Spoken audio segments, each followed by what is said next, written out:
जय श्री राधे। बहुत समय पहले की बात है।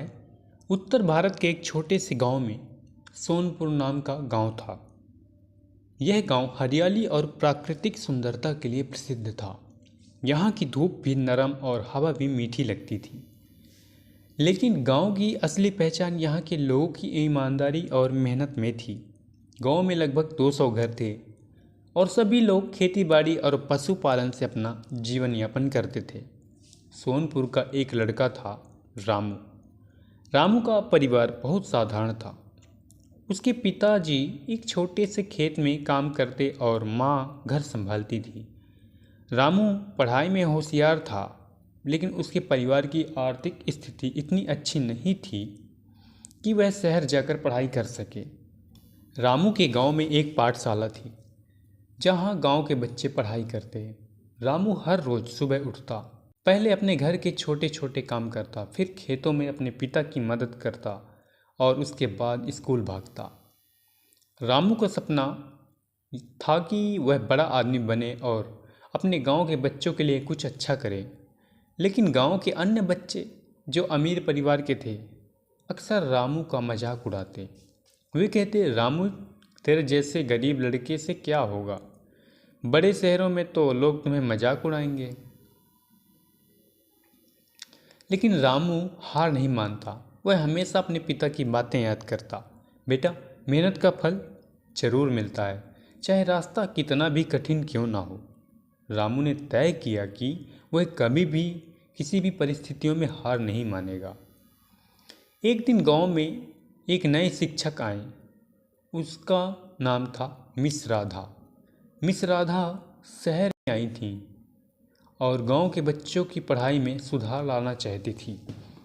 उन्होंने देखा कि रामू हमेशा सबसे मेहनती रहता है, हर काम में ईमानदारी दिखाता है और दूसरों की मदद भी करता है। मिस राधा ने रामू को प्रोत्साहित किया और उसे शहर की बड़ी प्रतियोगिताओं में हिस्सा लेने का सुझाव दिया। रामू ने गांव के बच्चों को भी पढ़ाई में मदद करनी शुरू की। वह स्कूल के बाद बच्चों को अपने घर बुलाता और उन्हें कठिन विषय समझाता। धीरे धीरे गांव के बच्चों का प्रदर्शन भी सुधरने लगा। लेकिन गांव में केवल पढ़ाई ही सब कुछ नहीं था। यहाँ की असली चुनौती थी खेती और पशुपालन। गांव के लोग अक्सर फसल की बुआई और कटाई में बहुत मेहनत करते हैं। रामू ने देखा कि गांव के किसान अपनी फसल में पूरी मेहनत लगाते हैं, लेकिन कभी कभी मौसम के कारण फसल नष्ट हो जाती है। उसने सोचा, अगर मैं कुछ नया तरीका सीखूं और गांव के किसानों को सिखाऊं तो हमारी मेहनत बर्बाद नहीं होगी। रामू ने किताबों और इंटरनेट की मदद से नई कृषि तकनीकें सीखीं। उसने गांव में लोगों को बताया कि कैसे मिट्टी की जांच करके सही बीज बोएं, कैसे प्राकृतिक खाद का उपयोग करें और कैसे पानी का प्रबंधन करें। शुरुआत में कई किसान उसे कम समझते थे। वे कहते, रामू तू बस पढ़ाई में होशियार है, खेती में नहीं। हम हमेशा से ऐसे ही करते आए हैं। लेकिन रामू हार नहीं माना। उसने खुद अपने घर के खेत में नई तकनीक लागू की। पहली बार फसल अच्छी हुई। लोगों ने देखा कि रामू की बातें सही थीं। धीरे धीरे पूरे गांव में उसकी सलाह मानी और गांव में हर किसी की फसल बढ़ने लगी। एक दिन गांव में बड़ी समस्या आई। गांव के पास बहने वाली नदी में अचानक पानी की कमी हो गई। गांव के लोग डर गए, क्योंकि उनकी फसल और पशु पानी के बिना नहीं रह सकते थे। गांव के बुजुर्ग कहने लगे, हम क्या करेंगे, यह संकट बहुत बड़ा है। रामू ने तुरंत योजना बनाई। उसने गांव के सभी युवाओं को इकट्ठा किया और उन्हें नदी के पास एक छोटा सा बांध बनाने का काम सौंपा। हर कोई दिन रात मेहनत करने लगा। रामू ने खुद भी हाथ से मिट्टी खोदी और पानी के मार्ग को सही किया। कुछ हफ्तों की मेहनत के बाद गांव में पानी की समस्या हल हो गई। गांव के लोग हैरान थे कि एक साधारण से लड़के ने इतनी बड़ी समस्या का समाधान निकाल दिया।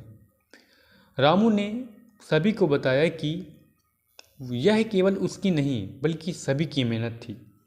यह सुनकर गांव के लोगों ने उसे सम्मानित किया। रामू ने गांव के बच्चों के लिए एक छोटी लाइब्रेरी भी बनाई। उसने किताबें जमा की, पढ़ाई के लिए जगह बनाई और बच्चों को नियमित रूप से पढ़ाई करने के लिए प्रोत्साहित किया।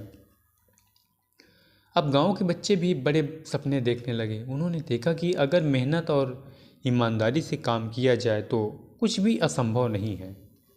समय बीतता गया।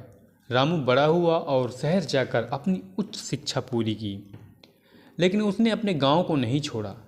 वह समय समय पर गांव आता, नई तकनीकें सिखाता, बच्चों को पढ़ाता और ज़रूरतमंदों की मदद करता। गांव के लोग उसे सोनपुर का राम कहकर सम्मान देने लगे।